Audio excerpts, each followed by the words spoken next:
स्वदेशी आंदोलन को औपचारिक रूप से 7 अगस्त 1905 को कलकत्ता के टाउन हॉल से शुरू किया गया ताकि घरेलू उत्पादन पर भरोसा करके विदेशी वस्तुओं पर अंकुश लगाया जा सके। महात्मा गांधी ने इसे स्वराज की आत्मा के रूप में वर्णित किया। स्वदेशी आंदोलन भारतीय स्वतंत्रता आंदोलन का एक प्रमुख आंदोलन था जो आत्मनिर्भरता को बढ़ावा देता था और भारतीय राष्ट्रवाद में योगदान देता था। आधिकारिक तौर पर 7 अगस्त 1905 को यह आंदोलन शुरू हुआ। महात्मा गांधी ने 22 अगस्त 1921 को विदेशी कपड़ों की होली जलाकर स्वदेशी का नारा बुलंद किया था। 1905 ईस्वी में लॉर्ड कर्जन के समय हुए बंगाल विभाजन के विरोध में चलाए गए स्वदेशी आंदोलन के प्रमुख समर्थक थे बाल गंगाधर तिलक, लाला लाजपत राय, विपिन चंद्र पाल। आज हमारे स्पेशल प्रोग्राम मंच हमारा आवाज आपकी में खास मेहमान है डॉक्टर संत कुमार, जो कि राष्ट्रीय स्वयंसेवक संघ से जुड़े स्वदेशी जागरण मंच चित्तौड़ प्रांत के प्रांत संयोजक हैं।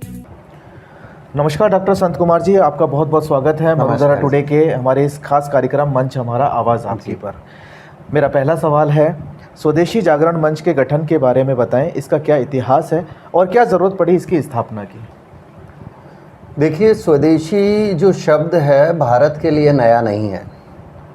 स्वदेशी शब्द जो है उसी समय का गढ़ा हुआ शब्द है जब भारत में अंग्रेज़ों का राज था और अंग्रेज़ों ने भारत की आर्थिक नीतियों को प्रभावित करने के लिए जब सोने जैसी चिड़िया के देश में जितने भी संसाधन थे उन संसाधनों को ब्रिटेन ले जाकर वहाँ से माल बनाकर इस देश में वापस बेचना शुरू किया, तब से यहाँ के लोगों को महसूस हुआ कि यह माल हमारा ही है और हमें बहुत महंगे दामों में इसको बेचा जा रहा है। ऐसे में स्वदेशी स्वतंत्रता आंदोलन के समय का शब्द है और स्वतंत्रता प्राप्ति के लिए इस स्वदेशी शब्द का उपयोग करते हुए अंग्रेज़ों को बाहर निकालने के लिए, देश को यहाँ से आज़ाद कराने के लिए स्वदेशी का सहारा लिया गया। और आप देखेंगे कि अब हम स्वतंत्रता आंदोलन की कहानियाँ सुनते हैं तो आप देखेंगे कि उस समय तत्कालीन समय में भी भारत के लोगों ने स्वतंत्रता के लिए स्वदेशी अभियान के तहत विदेशी वस्तुओं की होली जलाई, जिसमें महात्मा गांधी, बाल गंगाधर तिलक, वीर सावरकर जैसे महान स्वतंत्रता सेनानी शामिल थे। स्वदेशी जो है जागरण मंच, इसकी स्थापना जो है 1991 में हुई। इसके पीछे एक बहुत बड़ा इतिहास है, क्योंकि जब देश आज़ाद हुआ तब देश के जितने भी विकास के कार्य थे वो देश के स्वदेश की नीतियों के अनुसार चल रहे थे। लेकिन आप देखेंगे कि जितने भी विकसित राष्ट्र थे, इन राष्ट्रों की हमेशा ये पॉलिसी रही है कि इन्होंने विकासशील और पिछड़े देशों के संसाधनों का शोषण किया है और अपने देश को उन्नत बनाने में हर वो काम किया है जो कि एथिकल नहीं था। आप देखेंगे 1991 के समय स्थितियां ऐसी आई कि अमेरिका और यूरोपियन देशों के उद्योगों में आप देखेंगे कि सामान की बिक्री होना बंद हो गया, क्योंकि ये इतने विकसित हो चुके थे कि इन देशों के लोगों ने जितने भी आवश्यकता की चीज़ें थी जो इन देशों में बनती थी उन देशों का उपयोग करना शुरू किया और उनके बाद एक्स्ट्रा जो बच रहा था वो वहाँ के लोगों ने ख़रीदना बंद कर दिया। ऐसे में इन देशों ने बहुत बड़ा मार्केट होने के नाते विश्व के अंदर अपना सामान बेचने की एक रणनीति बनाई और उसी रणनीति के तहत इन्होंने गैट जैसे समझौते, WTO जैसी चीज़ें विश्व के सामने रखी और वैश्वीकरण का एक नया कंसेप्ट दिया। स्वदेशी जागरण मंच की स्थापना 1991 में हुई और तभी से लेकर स्वदेशी जागरण मंच ने वैश्वीकरण का तब भी विरोध किया था और लगातार करता आया है। आज आप देख रहे हैं कि अमेरिकन राष्ट्रपति बी अमेरिकन बाय अमेरिकन की बात कर रहे हैं और अमेरिका के हित सर्वप्रथम हो रहे हैं। तो यही लोग तो थे जिन्होंने वैश्वीकरण का कंसेप्ट पूरे विश्व को दिया था। इन्हीं लोगों ने उसी समय 1991 से पूर्व WTO, गैट, डंकल जैसे प्रस्ताव लाकर विश्व के सभी गरीब देशों को और विकासशील राष्ट्रों पर जबरन थोपे और मजबूरी में कई देशों ने उन्हें स्वीकार किया। और 1991 में जब बहुराष्ट्रीय कंपनियों के लिए हमारे देश का बाज़ार खुला तब श्रद्धेय दत्तोपंत जी ठेंगड़ी, जो कि संघ के प्रचारक थे और भारत के आर्थिक चिंतक थे, उन्हों को महसूस हुआ कि ऐसे किसी संगठन की स्थापना होनी चाहिए जो भारत की आर्थिक नीतियों में स्वयं का भाव रखने वाली नीतियां तैयार करने में मदद करे और भारत का आर्थिक चिंतन करे। इसी विचार को लेकर दत्तोपंत ठेंगड़ी जी ने 22 नवंबर 1991 को स्वदेशी जागरण मंच की स्थापना की। स्वदेशी जागरण मंच की स्थापना के समय आप देखेंगे कि इन कंपनियों ने भारत में व्यापार के लिए अपने प्रोडक्ट्स लाने के लिए यहाँ की सरकारों पर दबाव बनाया। उस समय तत्कालीन समय इन सरकारों की ने परमिशन तो दे दी, लेकिन भारत में एक बहुत बड़ा जो समुदाय जिसकी हम बात करते हैं, एक बहुत बड़ा जो यहाँ की पारिवारिक संगठन है जिसे हम संयुक्त परिवार कहते हैं, वो मौजूद था। इतनी बड़ी आबादी में संयुक्त परिवार था। यहाँ की परंपरा, यहाँ की संस्कृति संयुक्त परिवार वाली संस्कृति थी। ऐसे में एक ही परिवार में जो है एक टीवी, एक फ्रिज, एक एसी, एक कार, एक साइकिल, एक बाइक से परिवार के सारे लोग काम चलाया करते थे। लेकिन संयुक्त परिवार होने के कारण इन कंपनियों को ये लगा कि हम अपने प्रोडक्ट कैसे बेचेंगे, क्योंकि इतने बड़े देश में संयुक्त परिवार और यहाँ की महिलाएं जो कि बहुत ज़्यादा अपने परिवार के अंदर धन संचय करती है और बचत की रणनीति के तहत चलती है, ऐसे में वो हमारा सामान क्यों खरीदेंगी। विश्व के इन देशों ने बहुत बड़ी साजिश के तहत पूरे विश्व पे निगाहें डाली और इनको सबसे बड़ा मार्केट चाइना और अजमेर लगा। ऐसे में इनको चाइना और भारत में इन्होंने देखा तो भारत इनके लिए सबसे बड़ा मार्केट था।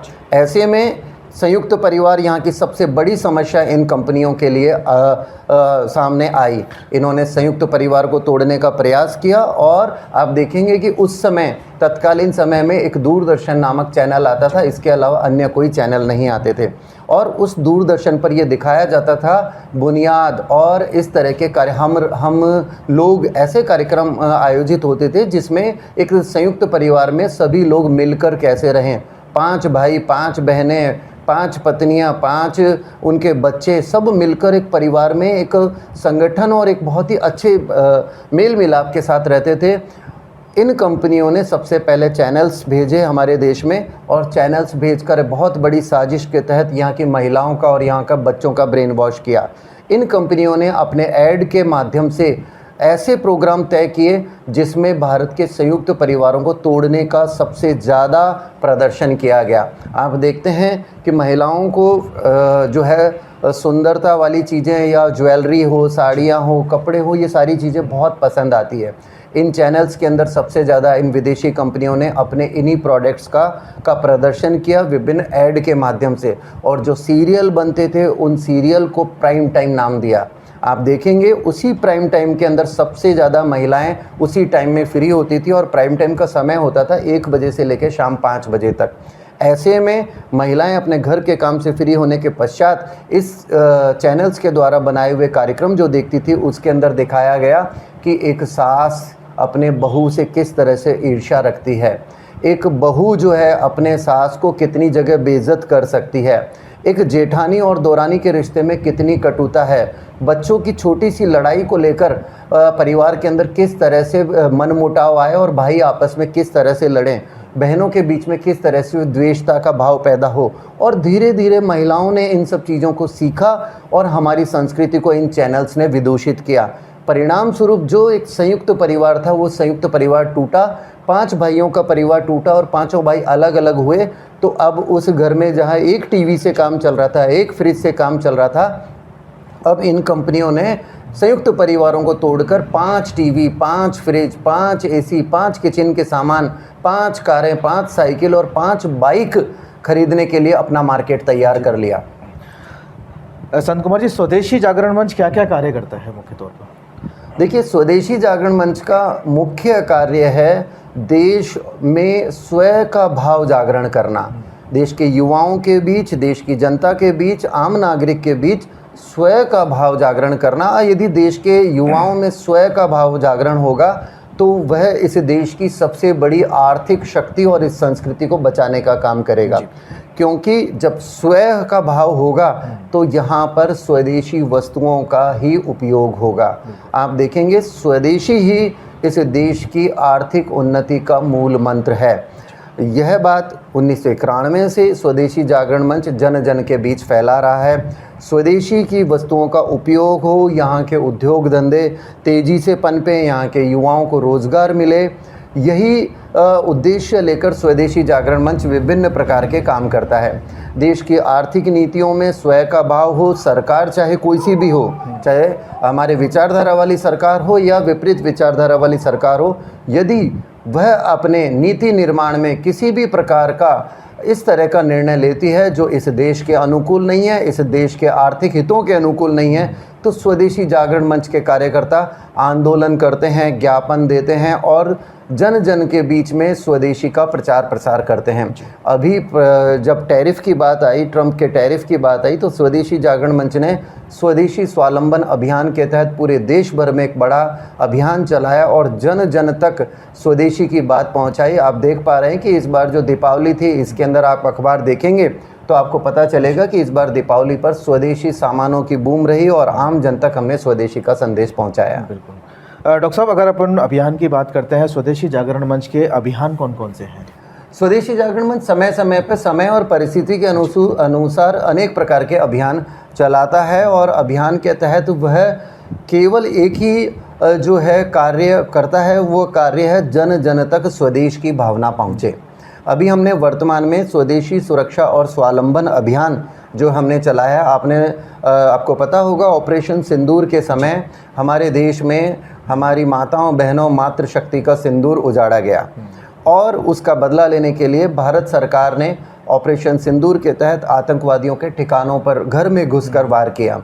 आप देखेंगे कि युद्ध के दौरान भारत यह मानकर चल रहा था कि हमारी पाकिस्तान से लड़ाई है, लेकिन जब बाद में पता चला कि उस लड़ाई में केवल पाकिस्तान ही शामिल नहीं था। पाकिस्तान तो फ्रंट में रहकर अपना खेल खेल रहा था, लेकिन उसके पीछे चाइना भी काम कर रहा था, उसके पीछे अमेरिका भी काम कर रहा था और उसी के पीछे टर्की और अज़रबैजान जैसे देश भी काम कर रहे थे।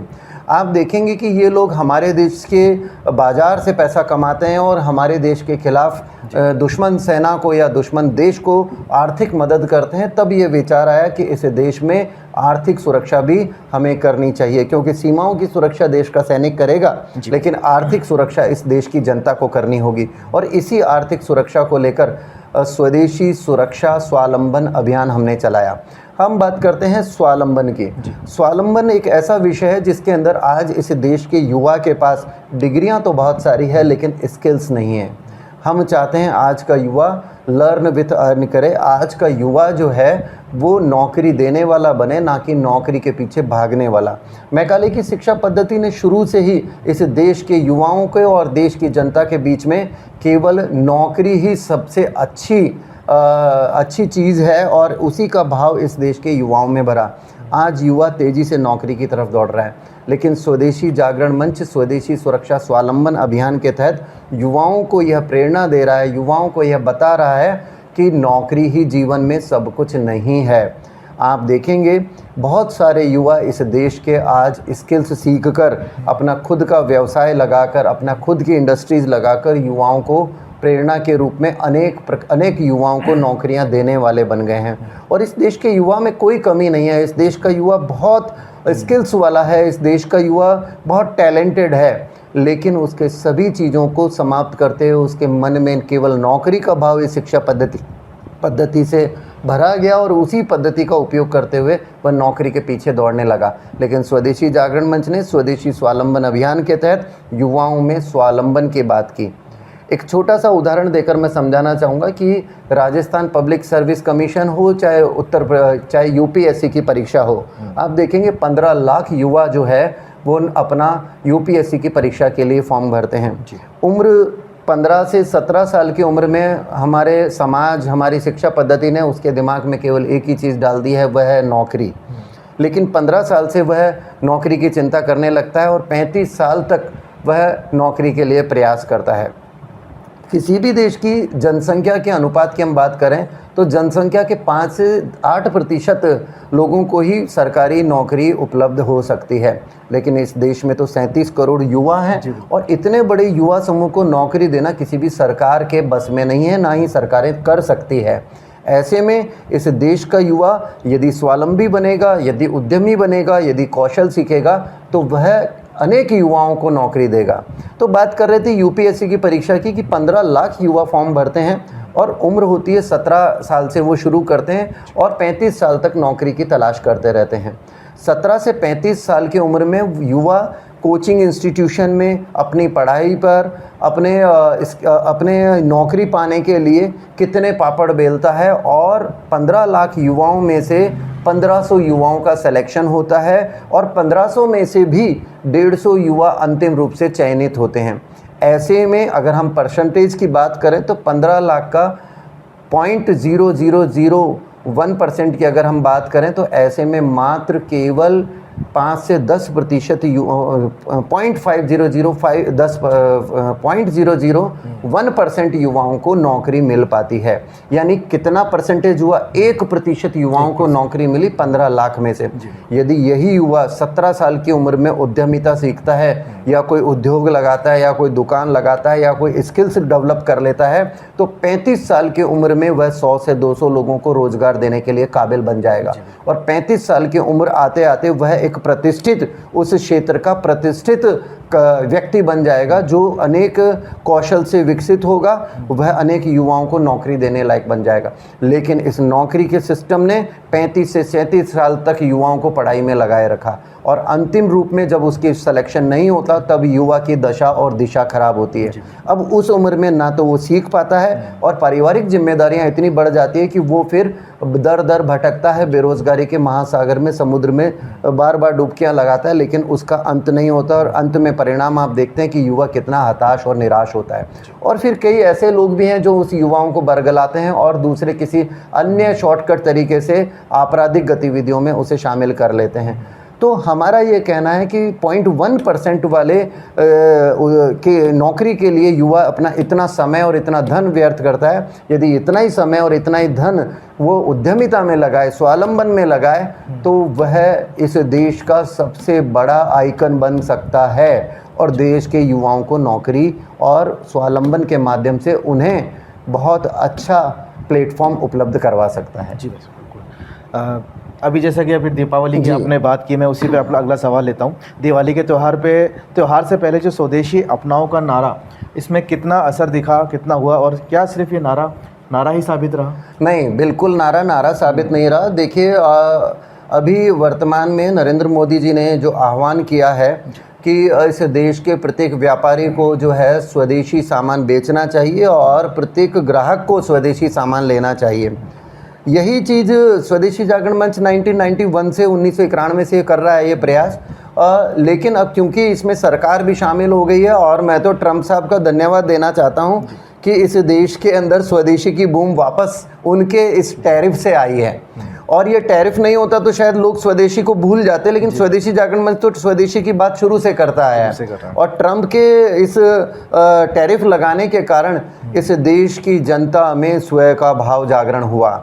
और आज आप देखेंगे, आज ही मैं सुबह अखबार पढ़ रहा था, दैनिक नवज्योति के अखबार में मैंने देखा कि बहुत बड़ी खबर फ्रंट पेपर पे आई है कि all India confederation of trade के एक सर्वे आया। उस सर्वे में यह बताया गया कि इस बार दीपावली पर जितनी भी खरीदारी हुई है उसमें 80% लोगों ने स्वदेशी सामान को प्राथमिकता दी है और स्वदेशी सामान खरीदा है। यही भाव देश की जनता के अंदर आया है और स्वदेशी के आंदोलन के माध्यम से आया है। आप देखेंगे, अभी स्वदेशी जागरण मंच राजस्थान को हमने पूरे 3 प्रांतों में बांटा है और तीनों प्रांतों के अंदर हमारे जितने भी स्वदेशी के कार्यकर्ता हैं वो घर घर जाकर स्वदेशी और विदेशी वस्तुओं के पत्रक बांट रहे हैं, व्यापारी समूह से मिल रहे हैं। व्यापारी समूह को भी हमारे कार्यकर्ताओं ने 3 समूहों में बांटा है। एक है उद्योगपति, दूसरा है, दूसरे व्यापारियों का जो समूह है वो है रिटेलर, तीसरा है होलसेलर और चौथा जो समूह उन्होंने बांटा है वो ऐसे लोगों को भी हम बराबर सम्मान दे रहा है स्वदेशी जागरण मंच और जनता से अपील कर रहा है कि वो छोटे से छोटे दुकानदार से भी सामान खरीदे। तो जो दरी बिछाकर रोड पर बैठा है, जो चद्दर बिछाकर रोड पर सामान बेच रहा है, हमने आम जन को प्रेरित किया कि दीपावली पर उससे भी खरीदारी करनी है, क्योंकि इसी से ही देश के प्रत्येक युवाओं को रोज़गार मिलेगा, प्रत्येक परिवार आर्थिक रूप से समृद्ध होगा और यही स्वदेशी सामान घर घर पहुंचेगा तो देश का उद्योगों का पहिया भी तेज़ी से विकास करेगा, तेज़ी से चलेगा। जी बिल्कुल। डॉक्टर साहब, स्वदेशी क्या है, इसको थोड़ा सा देखिए, स्वदेशी केवल वस्तुओं का लेन देन या खरीदारी से ही स्वदेशी का नहीं है। स्वदेशी के अंदर प्रत्येक चीज़ इस देश की, चाहे संस्कृति हो, चाहे स्व भाषा हो, चाहे वस्तुएं हो, चाहे यहाँ का स्वत्व हो, वह सभी चीज़ हमारे रहन सहन में, हमारे खान पान में, हमारी संस्कृति में, हमारी बोलचाल में, हमारे वस्तुओं के खरीद फरोख्त में, सभी जगह स्वयं का भाव जागरण हो, वही स्वदेशी है। अपनी चीज़ों पे गर्व करना, मेरे देश की चीज़ों पे गर्व करना। आप देखेंगे कि आज जापान बहुत तेज़ी से तरक्की कर रहा है। इसके पीछे कारण ये है कि जापान में बासमती राइस नया नया वहाँ पर गया, लेकिन जापान के लोगों ने कहा कि यदि बासमती राइस जो कि विदेशों से आया है, यदि जापान में जापान के बासमती राइस को जापान के लोग अगर उस चावल का यूज़ करेंगे, उपयोग करेंगे, तो वहाँ का क्योदो नाम का एक चावल की किस्म है, उसको कौन खरीदेगा? वहाँ का किसान बेरोज़गार होगा।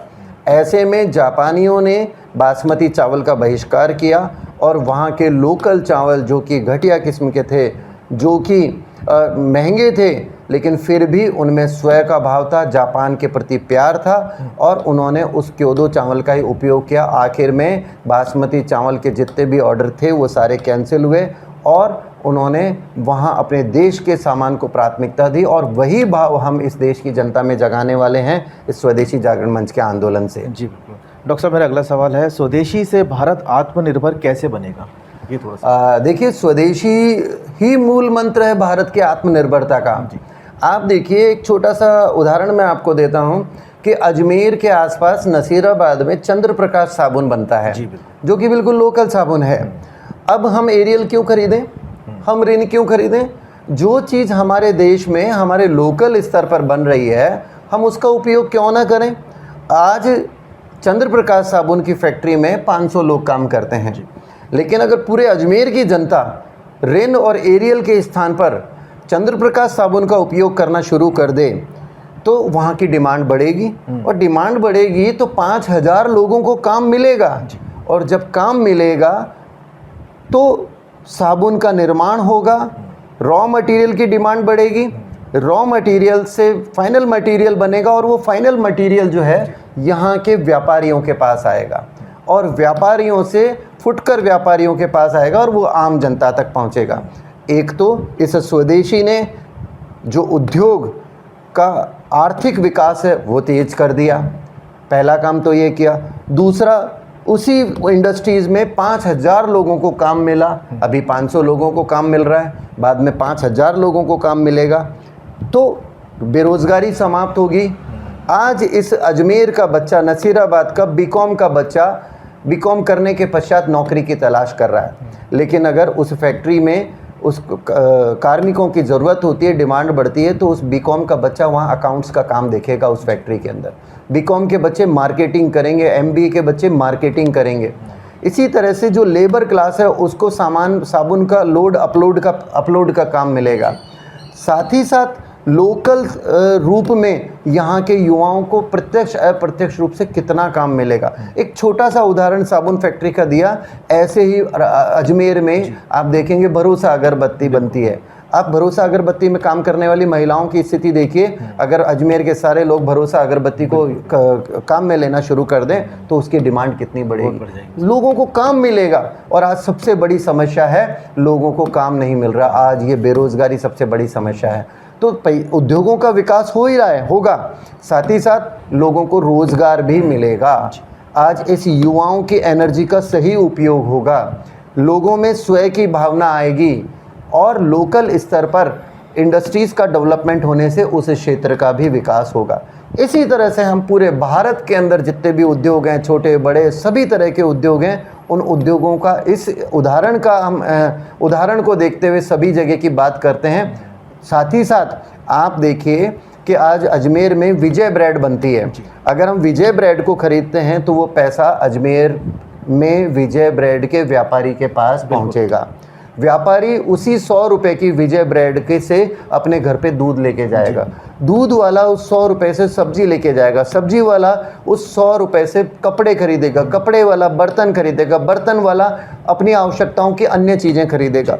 वो 100 रुपये जो हमने स्वदेशी के लिए खरीदे है कोई सामान, वो 100 रुपये इस देश इस प्रतिदिन जितने लोगों के हाथ में जाएगा वो उतने लोगों की इनकम को जनरेट करेगा। लेकिन हमने अगर ब्रिटानिया का ब्रेड खरीद लिया तो ब्रिटानिया का ब्रेड खरीदने के पश्चात भारत सरकार को टैक्स मिलने के पश्चात वो सारा पैसा विदेशी अकाउंट में चला जाएगा, भारत का रुपया बाहर जाएगा। स्वदेशी सामान खरीदते हैं, पैसा देश में रहेगा, देश के आर्थिक विकास में मदद करेगा और लोगों की इनकम को जनरेट करेगा। तो यही एक मूल मंत्र है। अगर हम इसे अपनाते हैं और देश की जनता अपना रही है, धीरे धीरे आम जन के अंदर स्वदेशी का भाव जाग रहा है, और यही भाव यदि इस तरह से जागता रहा तो हम विदेशी कंपनियों को यहाँ से वापस लौटाने में मदद करेंगे। आज पेप्सी और कोको कोला इतना पैसा कमा रही है जिससे एक देश की अर्थव्यवस्था चल सकती है।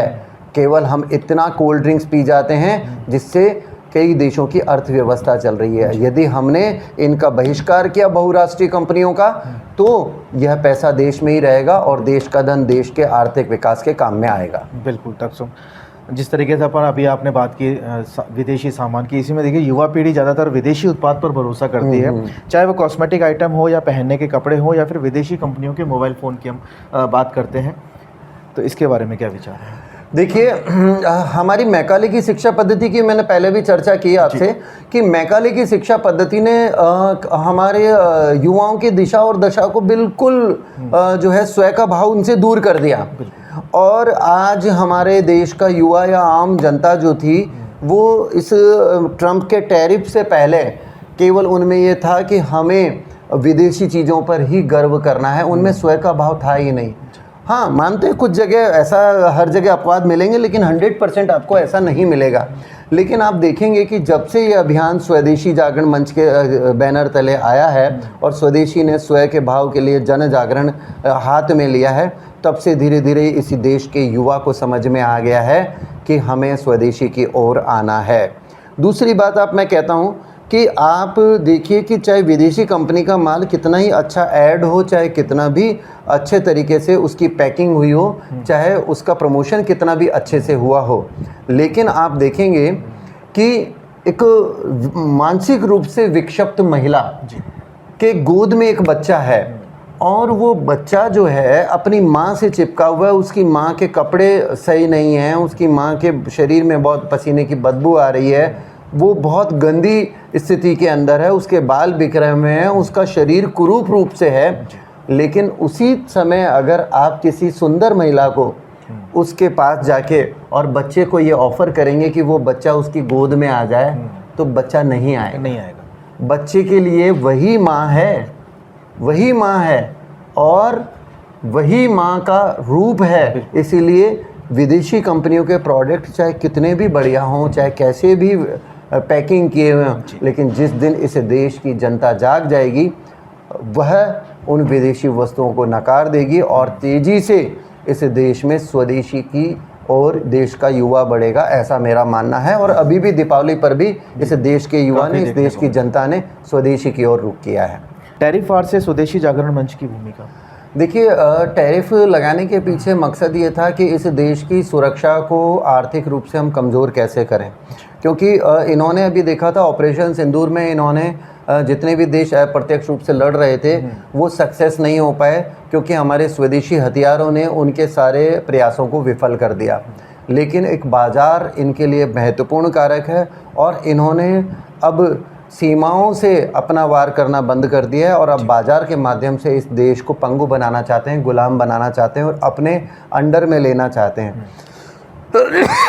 लेकिन भारत इनसे डरने वाला नहीं है। भारत अब सोने की चिड़िया नहीं है, भारत अब शेर बन गया है और देश की जनता में स्वयं का भाव जग गया है। अब इस टैरिफ वार का हमारे यहाँ पे कोई फ़र्क नहीं पड़ेगा। देश की जनता स्वदेशी पे आ गई तो टैरिफ और चाइना जैसे राष्ट्र को इस स्वदेशी का अभियान और स्वदेशी घुटने पर ला देगा और यह तुरंत यहाँ से अपना कमर तोड़ के और यहाँ से ये भागेंगे। संत कुमार जी, मरुधरा टुडे के जरिए क्या संदेश देना चाहते हैं? मरुधरा टुडे के जरिए हम पूरे देश की जनता से यह संदेश देना चाहते हैं कि स्वदेशी जागरण मंच के अभियानों से जुड़े, स्वदेशी को अपनाएं। स्वदेशी में स्वयं का भाव है और इसी भाव को अपनाकर इस देश के आर्थिक विकास में अपना योगदान दें। 2047 में इस देश को विश्व की सबसे बड़ी आर्थिक शक्ति बनाने में हम सबकी मदद करें और अपना भी योगदान दें। धन्यवाद डॉक्टर संत कुमार जी, आपने अपना कीमती समय देकर आमजन में स्वदेशी वस्तुओं का महत्व बताया और निश्चित ही हमारा देश स्वदेशी की भावना के साथ अपने जीवन में स्वदेशी मुहिम को अपनाकर देश को आत्मनिर्भर बनाने में अपना योगदान देगा। मरुधरा टुडे भी आप सभी से अपील करता है कि स्वदेशी अपनाएं और देश को आत्मनिर्भर बनाने में अपना योगदान दें, ताकि विश्व पटल पर भारत की वैश्विक ताकतों से आंख से आंख मिलाकर उनकी टैरिफ की धमकियों का जवाब मजबूती से दे सके। फिर जल्द मिलेंगे किसी खास मेहमान के साथ हमारे खास कार्यक्रम मंच हमारा आवाज़ आपकी में। जब तक के लिए देखते रहिए मरुधरा टुडे। धन्यवाद सर, आपका भी बहुत बहुत धन्यवाद।